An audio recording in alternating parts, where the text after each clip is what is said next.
மொரககந்தை மற்றும் கல்கங்கை திட்டங்கள் காரணமாக இடம்பெயர்ந்துள்ள மக்களை மீள்குடியேற்றுவதற்கான வசதிகளை செய்து கொடுப்பதற்கு உடனடி நடவடிக்கைகளை எடுக்குமாறு ஜனாதிபதி மைத்ரிபால சிறிசேன பணிப்புரை விடுத்துள்ளார்.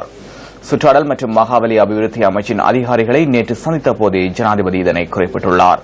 திட்டத்திற்கு தேவையான பௌதிக மற்றும் மனித வளங்களை உரிய வகையில் பெற்றுக் கொள்வதற்கும் குறிப்பிட்ட காலப்பகுதிக்குள் திட்டத்தை நிறைவு செய்வதற்கு அவசியமான வளங்களை தடையின்றி விநியோகிப்பதற்கும் ஜனாதிபதி இதன்போது இணக்கம் தெரிவித்துள்ளார்.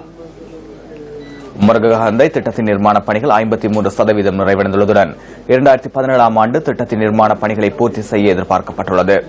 சுற்றாடல் அமைச்சில் இடம்பெற்ற முன்னேற்ற மீளாய்வு கூட்டத்தில் உமா ஓயா திட்டம் காரணமாக நீர் மூலாதாரங்கள் வற்றிப் போவதால் பாதிக்கப்படுகின்ற மக்களுக்கு தேவையான குடிநீரை உடனடியாக பெற்றுக் கொடுப்பதற்கு நடவடிக்கை எடுக்குமாறும் ஜனாதிபதி பணிப்புரை விடுத்துள்ளார்.